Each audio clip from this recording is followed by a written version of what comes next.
ఇక్కడికి వెళ్ళి చాలామంది ఖాళీ చేసి వెళ్ళిపోయారు.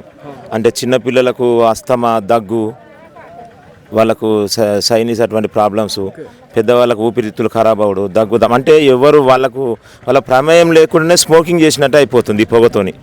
మనకు సిగరెట్ ప్యాకెట్ మీద కూడా స్మోకింగ్ చేయొద్దు అని రాసి ఉంటుంది, కానీ ఇంతగానం పొగల అందరూ ఇండైరెక్ట్గా సిగరెట్లు తాగినట్టు అయిపోతున్నది. మీరు చెప్పిన మాట ఎంత బాగుందంటే స్మోకింగ్ దాని గురించి మీరు చాలా మంచి చెప్పారు. కాకపోతే జనావాసాల్లో ఉండి ఆ స్మోక్ పెట్టొద్దు, పెడితే మన ఒకవేళ ఆ విషవాయువులు పీల్చుకుంటే చనిపోతారు అని తెలిసిన తర్వాత కూడా వాళ్ళు ఇంకా ఇట్లాంటి డంపింగ్ అని ఇంకా పెంచుకుంటూ పోవడం అనేది నిజంగా బాధాకరం. దీని గురించి మేము కమిషనర్ గారికి, కలెక్టర్ గారికి, లోకల్ ఎమ్మెల్యే గారు కూడా కలిసి వాళ్ళకి చెప్పినాము. వాళ్ళు ప్రయత్నం చేస్తాము, దీని గురించి తక్షణ చర్యలు ఏం లేవు, దీన్ని పొగ రాకుండా చేస్తామని వాళ్ళు చేసే వరకు ఇక్కడ ప్రజలు చచ్చిపోతారు. అంటే ప్రజలు ఇక్కడ ఎప్పుడు ఏమవుతుందో తెలియదు. ఇప్పుడు మేము ఎంతో కష్టపడి ఈ స్లమ్ ఏరియాలో కూడా ఒక జాగా కొనుక్కొని ఒక ఇల్లు కట్టుకొని ఉన్నాం. ఇంత సెట్ కావడానికి 20 ఏళ్ళు పట్టింది.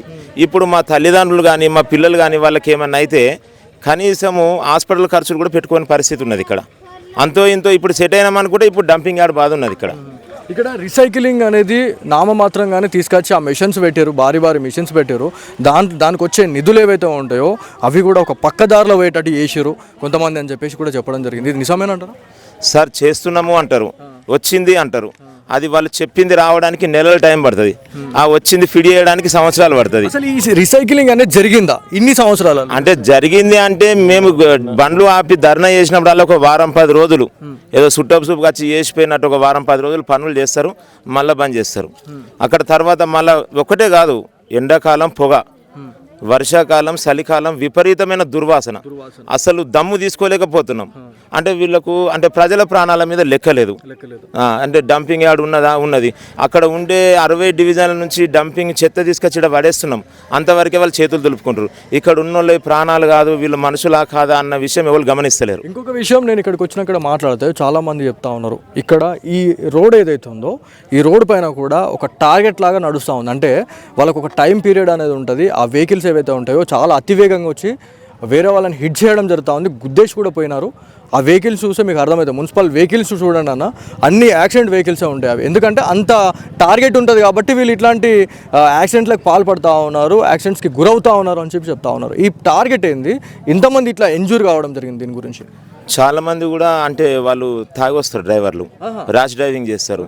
ఎన్నోసార్లు మేము మాట్లాడించినాం, అన్న మెల్లగా ఉండ్రి, పిల్లలు ఉంటారు, స్కూల్ పిల్లలు ఉంటారు, అంటే కనీసం మేము చెప్తే ఆటోలో వింటారు, కానీ ఈ డంపింగ్ యార్డ్ వాహనాలు మాత్రం వినరు. అంటే ఇంత క్లారిటీగా మీరు మాట్లాడుతూ ఉన్నారు, తాగేసి వాహనాలు నడుపుతారు అని. అంటే ఒక ప్రభుత్వ ఉద్యోగం చేసిన బట్టి వ్యక్తులు వేయాలా, ఈ మద్యం తాగి వేయాలా, ఇట్లా తప్ప తాగి నడిపితే మరి వేరే వాళ్ళ పరిస్థితి ఎట్లా ఉంటుంది అంటారు? మరి వేరే వాళ్ళు చెప్తున్నా కదా సార్, నేను ఇప్పుడు ఆటోలలో మేము కంట్రోల్ చేయగలుగుతాం, చెప్తే వాళ్ళని వింటారు ఆటోలలో, బైక్లలో, మా వాళ్ళు. కానీ ఈ మున్సిపల్ వాహనాలు మాత్రం వినరు. వాళ్ళు అవసరమైతే ఎదురు దాడికి మాతో గొడవలకు కూడా దిగుతారు.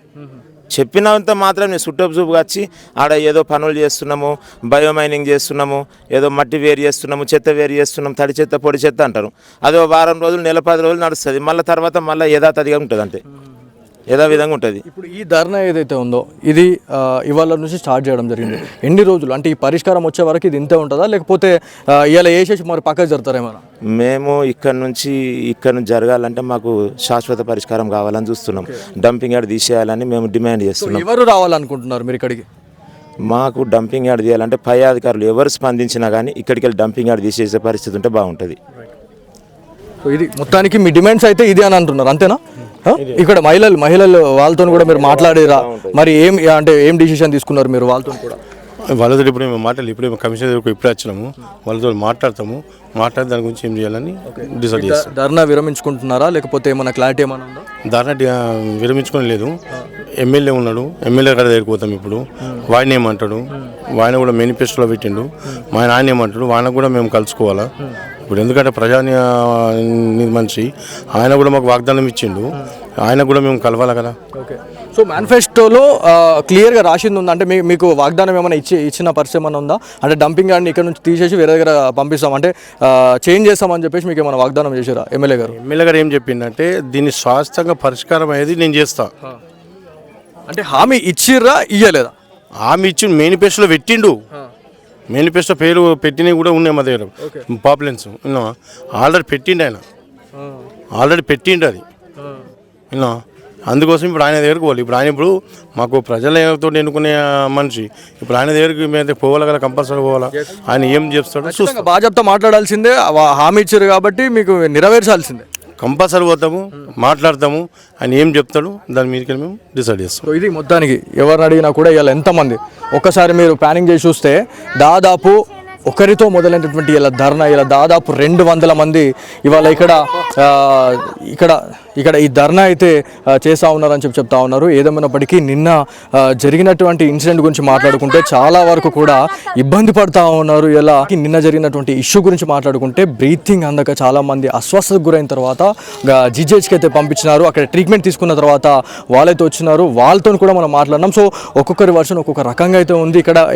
ఏదైనా దేని గురించి అయినా మాట్లాడుకుంటే అల్టిమేట్గా డంపింగ్ కానీ ఇక నుంచి వేరే దగ్గరికి చేరవేయాలని చెప్పేసి మార్చివేయాలని చెప్పేసి వాళ్ళు ఫైట్ చేస్తూ ఉన్నారు. దీనిపైన అర్బన్ ఎమ్మెల్యే ధన్పాల్ సూర్యన్న గుప్తా గారు ఎలాంటి క్లారిటీ ఇస్తారో అనే దానిపైన అయితే ఇక్కడ నాగారంకి సంబంధించినటువంటి ప్రజలు వేచిస్తున్న పరిస్థితి ఉంది.